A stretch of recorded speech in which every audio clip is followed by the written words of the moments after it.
I would love to get into emotional eating, and I'd love to almost get into it because you're an expert from the perspective of somebody who's listening who maybe doesn't identify themselves as an emotional eater. Is there a clinical description for emotion, or a way to describe it as a blanket term in a way, so that people maybe could realize that that might it's I know a lot of people probably think, oh, I overeat because I'm undisciplined. How could we explain to them how it's connected to their emotions? We eat for only two reasons. We eat for physical hunger and need for the food, Okay. which Yeah. is when your stomach is empty Yeah. and growling, your blood sugar is dropping, you feel that emptiness, and you realize that you need to eat right at this moment or within the next 30 minutes Yeah. before you're going to start to feel shaky, dizzy, Mhm. and unwell. Okay, yeah, so like a need to eat. There is a need to eat Okay. to bring your physiological body back to a state of homeostasis. Okay, yeah. The second reason is to shift or up level an emotion. Wow. That's it. Wow. So my job is to really simplify something that the mind tries to make very complicated so that we don't achieve it. Two reasons why we eat. Physical need for food as an energy exchange so we can continue to live, and to shift or upregulate an emotion. And I want to really highlight the up leveling the emotion, because there's a lot of people that go, no, I'm not a sad eater. Yeah, Oh, I exactly. don't eat when I'm sad.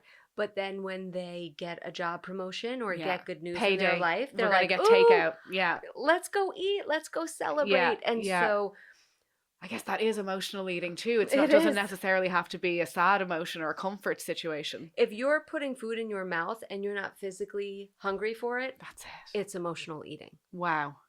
And how do you in your practice help people to overcome that? A big piece of this is being in the practice of even understanding and recognizing what your hunger cues are. Okay. Because both ways, we will feel as if we're hungry when we're not. So there's a lot of there's a long checklist of, okay, am I hungry? Am I thirsty? What am I feeling? But then there's a lot of things that we do to create a false sense of lack of hunger, like caffeine. Yeah. So somebody might drink 3 cups of coffee in the morning and go, you know what? I'm not really hungry for breakfast. It's like, that's not really a true sense of what our hunger and fullness cues are. So the first step is really defining, what does it mean to feel physically hungry versus what feels emotional, Okay. and what are our fullness cues and what should they feel like. Okay. And once we're in that practice, then you're able to ask yourself every time, even to this day, every time I go to eat something, I have just a little tiny voice that says, am I hungry? Okay. And the funny thing is, I've really shifted it for me because I could always eat. I'm one of those people that's like a goldfish, like, I could eat. I could finish a meal, and if you ask me if I'm hungry, I'm like, I could probably fit some more stuff in there. And so I've had to shift it for me to the question of, can I wait? Okay, I like that approach. Because a lot of the times if I ask if I'm hungry, I'm like, well, maybe. I could be hungry. I'm like asking about J-Pole. I'm like, not quite sure. But if I go to eat something and I say, could I wait? If the answer is no, if I wait any longer, I'm going to overeat or choose the wrong thing, or no, my blood sugar feels low and I feel woozy, shaky. yeah. But if I go, yeah, I could kind of wait, then I realize I'm going to eat because I'm bored, or I need a dopamine hit, or my schedule's telling me it's time to eat because I have this That's meeting. a huge one. Yeah. Yes, and there are always caveats to that for people who go, well, I only have this much time to eat. What if I'm not hungry within that window? Listen, nothing is perfect. No, there's nuance to everything. Exactly. Yeah. If there's a situation where I'm not extremely hungry, but I know I'm not going to have access to food for the next 4 hours, I might adjust how much I eat. Yes. Yeah. But 90% of the time, you are going to be able to really honor the hunger and fullness cues, which is a great beginning practice. That is incredible. How do we listen to our bodies and trust those cues if all they're telling us is eat a pizza or go to McDonald's?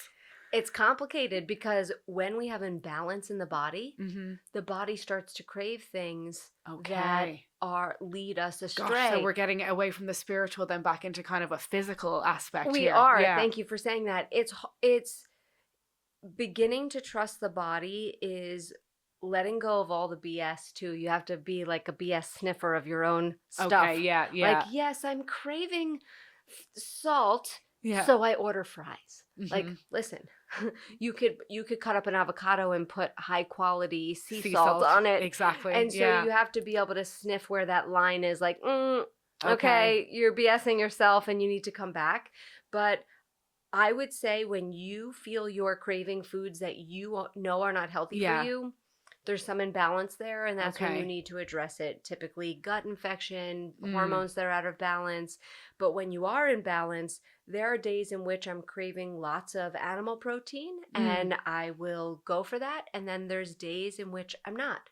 And so you are able to step out of, and this drives me crazy when you go on social media and whatever the fad is of the moment. So right now the fad is about just the obsession with getting enough protein. Yes, that's huge right now. Oh my God. Yeah. Everybody's like 80 grams, 100 for grams. however much you weigh, you need to have that much grams of protein. 2.2 kilograms. Or here's how the other day I saw someone make a tortilla out of burnt cottage cheese, and I was like, I've seen have these. gone They're too disgusting. far, people.